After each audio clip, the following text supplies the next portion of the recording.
Abrimos tiempo de tertulia. Alicia García Santos, responsable de Manji para España, Portugal y Andorra. Alicia, buenos días. Hola, buenos días. Está con nosotros también Bruno Patain, Country Head of Edison para España y Portugal. Buenos días, Bruno. Muy buenos días. Y Gonzalo Tomé, director de ventas para España y Portugal y Andorra de Lion Trust Asset Management. Buenos días, Gonzalo. Buenos días. Queremos poner la mirada en la renta fija y cuáles son las perspectivas para la renta fija en este contexto actual. Alicia, si nos puedes hacer una pequeña introducción de cómo veis en M&G esa situación en el contexto actual para la renta fija. Pues mira, nosotros mantenemos un enfoque de cautela, dadas las valoraciones a las que, o a los niveles de valoración a los que ha llegado gran parte del universo de renta fija. En deuda gobierno, las rentabilidades han venido cayendo en los últimos años por varios motivos, por el PIB, por los niveles tan bajos de cupos, por una buena demanda de activos refugio, pero esas rentabilidades, desde nuestro punto de vista, no pueden caer mucho más. La deuda gobierno está ofreciendo unas rentabilidades muy bajas, en algunos casos negativa. Si a eso añadimos el efecto de la inflación, las hace aún muchísimo menos atractivas. Así que parece lógico pensar que los precios de los bonos caigan y que veamos una subida de rentabilidades, como ya hemos visto hace unas semanas, en febrero. Así que no solo vemos que están caros, sino que además conllevan un riesgo asimétrico respecto a los posibles beneficios. En crédito, hemos visto que los diferenciales están descontando un escenario de recuperación perfecto. Hay una menor dispersión de valoraciones en el mercado y cada vez es más difícil encontrar oportunidades de crédito con un buen perfil de rentabilidad-riesgo. Aquí yo creo que hay que apoyarse en un robusto equipo de analistas de crédito, que es el que tenemos en M&G en Londres y en Estados Unidos, que nos ayudan a los gestores a encontrar esas perlas en el mercado. En términos generales, hemos venido quitando riesgo, haciendo beneficios en algunas emisiones que se habían revalorizado y posiblemente estamos muchísimo más activos aprovechando las primas que se ofrecen en el primario. Pensamos que puede ofrecer que los diferenciales todavía tienen cierto recorrido, pero efectivamente cada vez estamos menos constructivos. Bruno, ¿cómo lo ves? Sí, bueno, primero la cuestión sería cuál es el contexto actual, y desde Horizon vemos que la reciente estabilización de los tipos a largo plazo en Estados Unidos, si se confirman, podrían sugerir que la mayoría de las buenas noticias han sido descontadas por el mercado en términos de una aceleración tanto de los datos macroeconómicos como de la inflación, y con sorpresas al alza cada vez menos, sobre todo en Estados Unidos. En este caso, si es así, si es correcto, digamos, el foco de los mercados podría cambiar y tal vez fijarse más en el riesgo de recuperación de las infecciones por COVID en países donde las reaperturas se encuentran en una etapa más avanzada, como Reino Unido, Israel, por ejemplo. Y luego, claro, probablemente puede que estemos cerca de un pico de los indicadores de confianza empresariales en Estados Unidos. Y luego, por otro lado, estamos viendo un crecimiento en China más moderado. Es decir, que hemos visto un optimismo por muchas razones, todos los estímulos tremendos, las campañas de vacunación, pero puede precisamente que ya esto esté todo incluido en los mercados. Ahora, esto es un poco el contexto que estamos viendo ahora. Hablando de renta fija, estoy de acuerdo con lo que se acaba de decir, obviamente. En Europa cerca del 80% de los bonos tienen rentabilidades negativas y los vencimientos de 4 años, pues solamente el 6% tiene rentabilidades superiores al 0,2%. Es decir, que básicamente los inversores tienen garantizada la pérdida del poder adquisitivo y por lo tanto un inversor tiene que plantearse muy bien la inversión en renta fija. Y de hecho, pues es lo que vamos a tratar hoy en esta mesa redonda. Entonces, más adelante, digamos, que me expresaré un poco más en detalle. Perfecto. Y Gonzalo, ¿cómo lo veis esta situación, este momento actual? Sí, nosotros pensamos que a medida que avance la vacunación y se levanten las restricciones por el COVID, aumentará la actividad económica, el consumo y la inflación. De hecho, los bonos del Tesoro americano ligados a la inflación descuentan ya una inflación del 2,5% en el medio y largo plazo en Estados Unidos. Y la inflación actualmente en ese país está ya en el 2%. Si eso es así, eso puede empujar a la Fed a reducir el programa de compras de renta fija que comenzó agresivamente en marzo del 2020 con la crisis del COVID y reducirlo antes de lo descontado por los mercados, principalmente de renta variable. Es más, el Banco de Canadá anunció el mes pasado una reducción de las compras de renta fija ya, y el BCE, el Banco Central Europeo, decidiría en junio qué es lo que hace, si incrementa compras, si las mantiene o las reduce. Mientras tanto, creemos que en los próximos meses los rendimientos de los bonos soberanos en los países desarrollados seguirán subiendo poco a poco, y por tanto los bonos soberanos en líneas generales están muy caros. Hay que tener en cuenta que en el primer trimestre de este año el rendimiento, por ejemplo, de los bonos del Tesoro americanos a 10 años pasó del 0,8 al 1,7%. Desde ahí ha vuelto a bajar, y eso ha supuesto una pérdida importante, y que este activo haya sufrido el peor trimestre en los últimos 40 años. Sí que hay oportunidades, pensamos, en oportunidades de alfa en tipos de interés con trades de valor relativo o incluso direccionales, como comentaré más adelante. Y en cuanto al crédito, creemos que los diferenciales de crédito se estrecharán ligeramente, algo más, un poquito más. Los bajos tipos de interés pues favorecen el pago de la deuda, y con el levantamiento progresivo de las restricciones del COVID, los ingresos y los beneficios de las empresas deberían aumentar. Y en crédito nos parece más interesante pues el high yield de calidad, es decir, B y B en sectores con ingresos recurrentes, como por ejemplo el asegurador, teleco, salud o servicios financieros. Y en resumen, luego ya me extenderé algo más en detalle, pero las expectativas de rentabilidad que tenemos en deuda soberana de países desarrollados de aquí a final de año es ligeramente negativa, en investment grade prácticamente plana, y en high yield sería entre el 3 y el 5%, casi todo debido al pago de cupones. ¿Qué importancia puede tener la inflación en el medio plazo, Bruno? Pues primero yo creo que hay que recordar el concepto básico de la inflación, que juega en contra de los tenedores de bonos, porque reduce el interés que se recibe. Ahora que la inflación aumente, significa que los pagos de los intereses futuros que uno percibe por mantener el bono valen menos, y esto también hace menos atractivo al bono en la hora de venderlo. Y ahora, para precisamente lo que hemos mencionado hasta ahora, por otro lado, hay ahora mismo el temor de que haya una inflación más fuerte, y que esto obligue a los bancos centrales a retirar estímulos, a reducir balance o incluso subir los tipos de interés. Entonces, estas medidas pues impactarían en el mercado secundario de los bonos y harían caer los precios, y perjudicarían a los que tienen posiciones previas.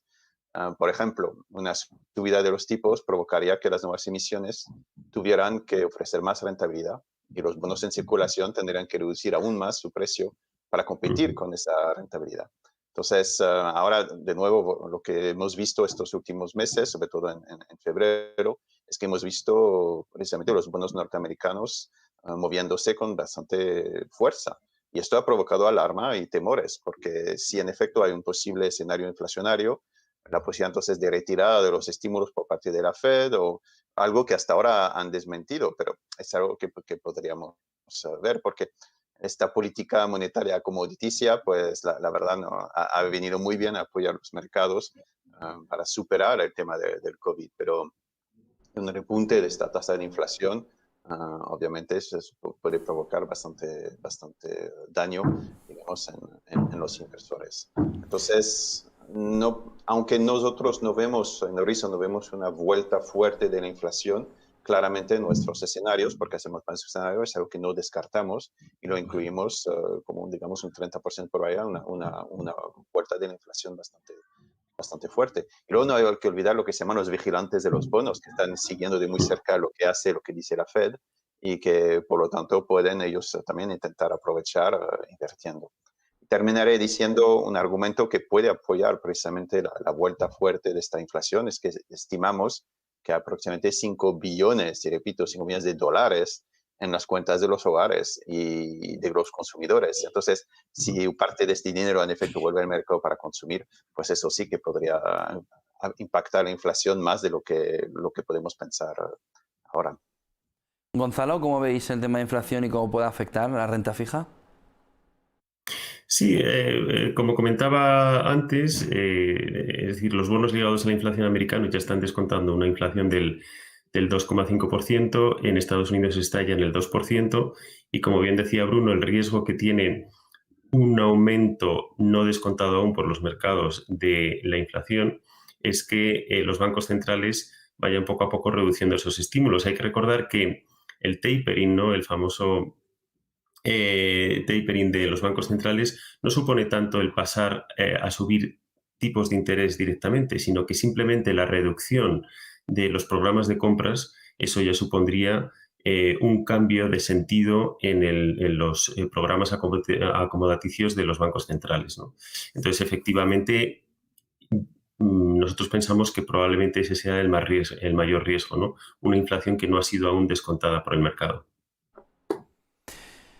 ¿Cómo lo veis, Alicia? Pues con preocupación porque, bueno, realmente la inflación está siendo uno de los factores que están recibiendo mucha atención, no solamente de los inversores de renta fija, sino también de los inversores de renta variable, porque también afecta a todo tipo de inversiones de riesgo.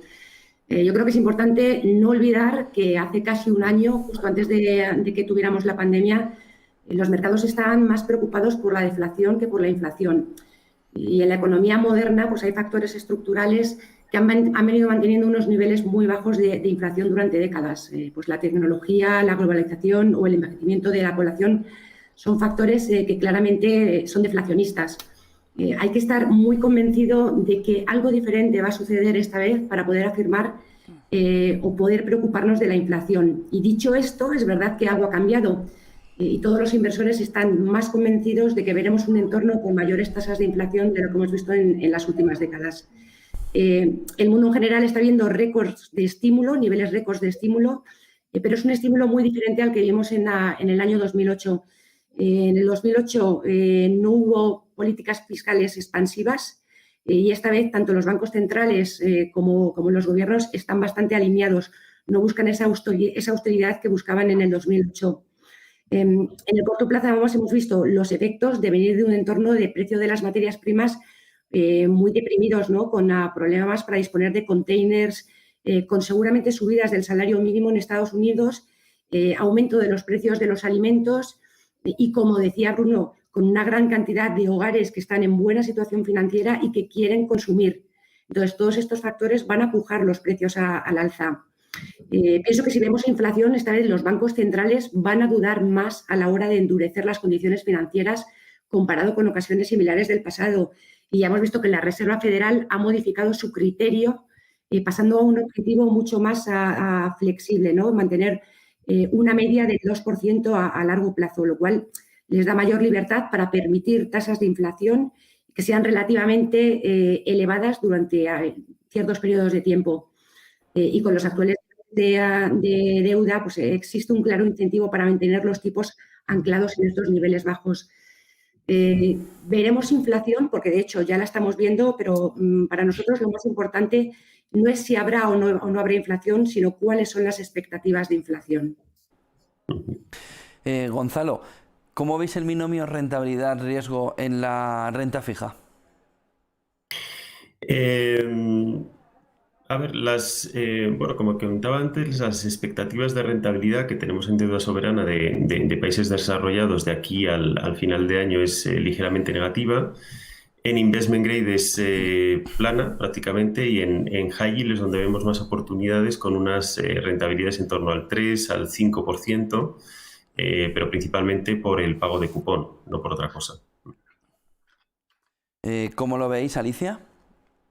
Bueno, yo creo que todo inversor de renta fija debe tener en cuenta tres factores que son los que contribuyen al riesgo de la inversión en renta fija, que son esa sensibilidad a los tipos, el riesgo de crédito y la liquidez. Y ahora mismo hay mucha liquidez en el mercado, el riesgo de duración no está pagando nada, de ahí que mantengamos una duración corta en todas nuestras carteras. Y lo que ofrece el riesgo de crédito está muy, muy ajustado, sobre todo en investment grade. Como decía Gonzalo, en deuda gobierno no paga con rentabilidades negativas. En crédito está muy, muy ajustado. Compensa, pero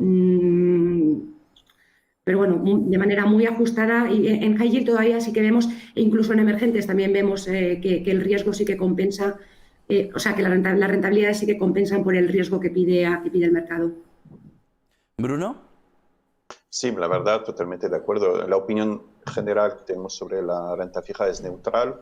neutral en duración de Estados Unidos, pero negativa sobre la deuda pública alemana o incluso lo que llaman la quasi-core, es decir, la deuda de Francia.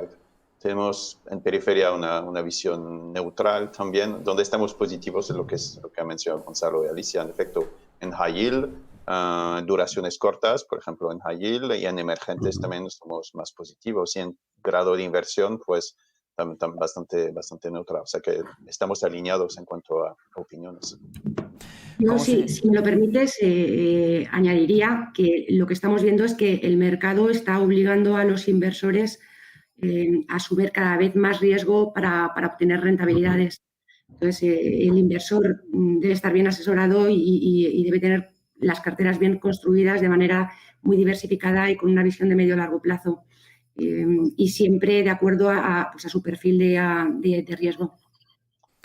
Hombre, yo creo que podemos añadir que a pesar del escenario, el contexto que tenemos de renta fija, esto no quiere decir que no haya que tener renta fija en cartera, porque como mínimo aporta donde aparcar la liquidez y luego, sobre todo, nos da descorrelación y de diversificación e incluso rentabilidad en momentos complicados. Y no hay que olvidar que en momentos que la renta variable puede estar sobrevalorada, la renta fija es una mejor opción que la bolsa. Es decir, esta vez mejor estar en renta fija ganando poco o perdiendo tal vez un poquito que estar en acciones o en renta que puede estar bastante sobrevalorada y por lo tanto sufrir una corrección fuerte. Yo creo que el tema de si la renta está sobrevalorada o no es para otro debate, pero no hay que olvidar también que la renta fija aporta, pues lo que he dicho, diversificación, descorrelación, y puede incluso aportar rentabilidades en escenarios más complicados y volátiles para los activos de riesgo. Pero Alicia, ¿cómo se pueden descorrelacionar carteras de renta fija en el momento actual? Bueno, hay activos que realmente descorrelacionan. Nosotros en M&G pensamos que, y ya si entramos en cuáles pensamos que pueden ser estrategias interesantes en este momento del ciclo de renta fija, pensamos que los bonos flotantes pueden descorrelacionar o que por lo menos pueden aislar y proteger de la volatilidad que estamos viendo en este momento, sobre todo en el mercado de tipos, ¿no? El mercado de bonos flotantes de high yield, que es en el que nos centramos nosotros, el año pasado se enfrentó a las mismas incertidumbres que otros activos y cayó de la misma manera. También se recuperó a lo largo del 2020. Sin embargo, esta clase de bonos pues, ha venido conservando unas rentabilidades más altas en comparación con lo que han venido ofreciendo los bonos gobierno y el crédito investment grade. Los bonos flotantes de high yield, como digo, están aislados o son inmunes al aumento de las rentabilidades de los bonos e incluso se benefician a través de cupones de interés más alto, en el caso de que los bancos centrales comenzaran a aumentar los tipos de interés. Es decir, mientras que tradicionalmente gran parte del mercado de renta fija sufre cuando aumentan los bonos, cuando aumentan los tipos de interés, en el caso de los bonos flotantes es completamente lo contrario, ya que el cupón se va ajustando, ¿no?, trimestralmente a esas subidas de tipo. Creo que esta clase de activo ofrece una forma muy atractiva de jugar el tema de la reflación, el momento de reflación que estamos viviendo actualmente, y de protegerse contra la subida de los tipos de interés. Y esto ha quedado demostrado en febrero, cuando esa preocupación en el mercado por el aumento de la inflación pues, desencadenó una fuerte venta de deuda pública mundial. Y creo que, a diferencia de muchos activos de renta fija, los bonos flotantes de high yield se mostraron bastante resistentes durante este periodo, ya que por su naturaleza de tipo flotante ayuda a compensar el impacto negativo de la aumento de rentabilidad. De hecho, si los bancos centrales responden a la amenaza inflacionista subiendo tipos de interés a corto plazo, los bonos high yield flotantes se van a beneficiar, ¿no?, por esos cupones. Es verdad que no parece probable que ninguno de los principales bancos centrales vaya a cambiar su postura y que sigan dando apoyo hasta que se consolide ese crecimiento. Es decir, que van a seguir dando tiempo a que las economías se asienten en sus respectivas recuperaciones, aunque eso signifique que una inflación más elevada comience a afianzarse. Aquí la cuestión importante es qué espera el mercado, cuáles son las expectativas y cómo van a cambiar. Y esto es lo que va a impulsar la volatilidad en el mercado de tipos fijos. Si a los inversores les preocupa que esa volatilidad vaya a afectar pues a sus inversiones en renta fija, lo que hacen los bonos flotantes de high yield es proporcionar estabilidad en ese escenario. Y luego, además, pues hay formas o hay emisiones dentro del mercado de bonos flotantes de high yield que tienen un mejor orden de prelación en caso de reestructuración, es decir, que son lo que llamamos bonos senior secured, que en caso de reestructuración o quiebra están garantizados con los activos de la propia empresa, que son los que a nosotros nos gustan. Entonces, Gonzalo. yo creo que es Sí. descorrelacionar en un momento de cambio de expectativas en tipos y volatilidad en los yields de los bonos. Gonzalo, ¿cómo lo veis vosotros en Lion Trust? Sí, nosotros vemos que aún así el mercado de renta fija sigue ofreciendo oportunidades de alfa. Como bien decían mis compañeros, los bonos ofrecen diversificación, ingresos Ya está, vía ya lo tengo cupón y aquí, ¿eh? oportunidades de alfa, ¿no? Entre ellos, por ejemplo, oportunidades de alfa en tipos de interés, como por ejemplo estar largo de bonos soberanos de Australia y Estados Unidos, que corrigieron mucho en el primer trimestre de 2021 y están relativamente baratos y, sin embargo, pueden ponerse cortos de bonos del Tesoro de Canadá, que es un país que está en plena burbuja inmobiliaria, que eso no es bueno para los bonos soberanos y obligará a los bancos centrales a subir tipos para contener la inflación tal vez antes de lo previsto, ¿no? O, por ejemplo, también se pueden aprovechar los movimientos en las curvas de tipos, ¿no? Con flatteries o con steepenings. En este último caso, por ejemplo, estamos invertidos en bonos soberanos de menor duración de 5 años y corto de duraciones mayores de 10 años en Canadá. Otro caso podría ser trades de valor relativo en crédito, ¿no? Oportunidades entre distintas regiones, por ejemplo, trades beta neutrales estando largos de high yield en Europa y corto en Estados Unidos con índices de CDS, o largo Estados Unidos y corto Europa de un mismo emisor, ¿no? Y luego siendo muy selectivo, como bien decía Alicia al principio, en la selección de bonos de deuda corporativa investment grade en high yield, encontrando bonos a precios atractivos en empresas que pensamos que es probable que no quiebren, ¿no? ¿Cómo lo ves, Bruno? Pues yo creo que ya hemos resumido que nuestro papel como gestora es precisamente la gestión activa, la búsqueda de alfa y de oportunidades. Ahora, hablando de tema de correlaciones, durante décadas nos hemos podido beneficiar de estar invertido en deuda alemana o en deuda pública en general de la zona euro o de países de Europa o incluso de Estados Unidos y tener en efecto primero un buen rendimiento y diversificación en momentos complicados. Pero esta situación ha cambiado porque, como bien sabemos, una gran parte de la deuda europea está en terreno negativo o ligeramente plano. En Estados Unidos, pues sí, es verdad que los rendimientos han subido, han mejorado, pero en la búsqueda de descorrelación, nosotros en Horizon hablamos mucho de la renta fija china, soberana y semisoberana en divisa local, el renminbi.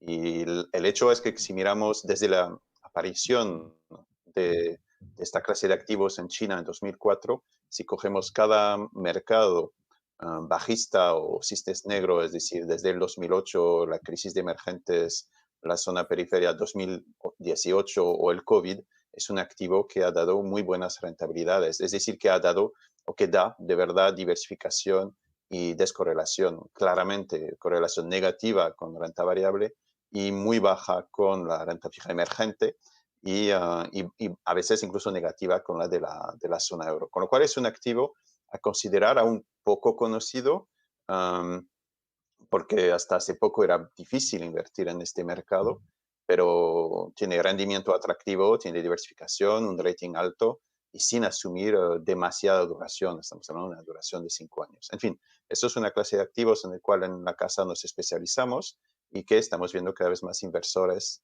que muestran interés y que están invirtiendo. Entonces, a considerar la renta fija china, soberana, semisoberana en divisa local. Hay que recordar, China es el segundo mercado de renta fija del mundo, es la segunda economía del mundo hoy y nuestras previsiones anticipan que incluso dentro de 10 años puede que menos superara a la Unión Europea a nivel de PIB y crecimiento y Estados Unidos puede que lo superen dentro de unos 16, 17 años. Son previsiones, siempre es difícil, etcétera. pero es un país poco presente, los activos poco presentes en las carteras y que sin embargo ofrecen unas características muy interesantes y distintas a lo que conocemos. Alicia, ¿qué recomendaciones de inversión le daríamos a los espectadores? Bueno, como decía al principio, cada inversor tiene que tener una cartera bien diversificada y sobre todo pues, muy alineada a su presupuesto de riesgo. Nosotros para un inversor con un perfil de riesgo moderado, pues dentro de la renta fija seguimos viendo oportunidades o creemos que es una buena oportunidad estar invertido, como decía, en bonos flotantes de high yield y también vemos interesante, como decía Bruno, la deuda emergente y aquí nos gusta jugar a través de soluciones flexibles, delegando en el gestor la selección de las mejores oportunidades, porque al final es muy complicado decidir si va a ser más interesante divisa local, dólar o divisa fuerte, gobierno o crédito. Pero bueno, sí, deuda emergente con un mayor foco en las economías asiáticas porque han demostrado pues, que han hecho una mejor gestión de la pandemia y vemos más crecimiento. Bruno. Pues primero lo que han contribuido Alicia y Gonzalo, estamos de acuerdo, quiero decir, desde la búsqueda de alfa, la búsqueda de oportunidades o flotantes, hay flotantes, o sea que son buenas ideas de inversión.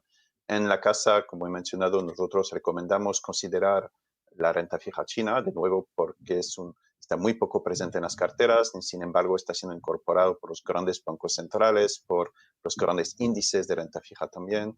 Tiene rendimiento alto, en el caso de nuestra cartera, nuestro fondo es un rendimiento de 3,5, que es bastante superior a lo que se encuentra en la deuda de los países desarrollados, pero con un nivel de riesgo mucho inferior a estar en renta fija emergente. Entonces es un activo un poco entre los dos, con retornos que se parecen a la renta fija emergente, pero con unas volatilidades o riesgo que son más de los países desarrollados. Es un activo interesante. Otro activo también que creemos que tiene mucho futuro son los bonos verdes, porque desde la Unión Europea hay el plan de reconstrucción verde, la financiación de proyectos verdes. Tenemos también el gobierno de Joe Biden, el gobierno norteamericano, que está también promocionando, que quiere pues, volver a todos los acuerdos, al acuerdo de la COP, a ser un país que se preocupa mucho más por sostenibilidad. China también lo ha anunciado en Naciones Unidas, hace parte del plan quinquenal. En fin, hay todo este movimiento para ser más sostenible, porque hay un desafío, un reto, que es el cambio climático. Y creo que cada vez más científicos lo apoyan y nos damos más cuenta de que es una realidad. Entonces, los bonos verdes también es un activo relativamente nuevo también, pero cada vez con mayor emisiones. En España, por ejemplo, pues Iberdrola es el mayor emisor, pero cada vez hay más empresas que emiten. El gobierno español dijo que van a emitir su primer bono verde antes de final de año. Hace poco lo hizo Italia con mucho éxito. El año pasado fue Alemania. En fin, un activo también interesante y luego añadiendo que un inversor pone que sea el dinero que quiera, que sea sus 10.000 euros, 1.000 euros o 100.000, etcétera, pues sabe que está contribuyendo a proyectos buenos para el medio ambiente, para la biodiversidad y todo eso. Entonces hay este aspecto también de satisfacción de saber que uno está contribuyendo a intentar luchar o reducir el impacto climático. Entonces serían dos activos que recomendaríamos. Gonzalo. Sí, nosotros pensamos que aún hay valor en crédito high yield de calidad W y B de países desarrollados en sectores defensivos y con ingresos estables. Eso sí, siendo muy selectivo con el emisor y según la fortaleza de sus fundamentales financieros. Hay que tener en cuenta que los bajos tipos de interés favorecen el pago de la deuda y con el levantamiento progresivo de las restricciones del COVID, los ingresos y los beneficios de las empresas deberían aumentar, ¿no? Y luego también, como he comentado antes, con estos trades de valor relativo en tipos de interés, con asset allocation, con una buena selección en crédito, y para ello lo que hay que hacer es delegar esta gestión en gestores activos, flexibles, dinámicos, muy experimentados, como es el caso de los gestores que tenemos en Lion Trust. Muchas gracias a los tres. Alicia García Santos, responsable de Manji en España, Portugal y Andorra. Buen día y buen negocio, Alicia. Muchas gracias a vosotros. Buenos días. Bruno Patain, Country Head de Eurizon para España y Portugal. Buen día, buen negocio, Bruno. Muchas gracias. Gracias a vosotros. Y Gonzalo Tomé, director de ventas para España, Portugal y Andorra de Lion Trust Asset Management. Buen día, Gonzalo, y buen negocio. Muchas gracias y gracias por haberme invitado.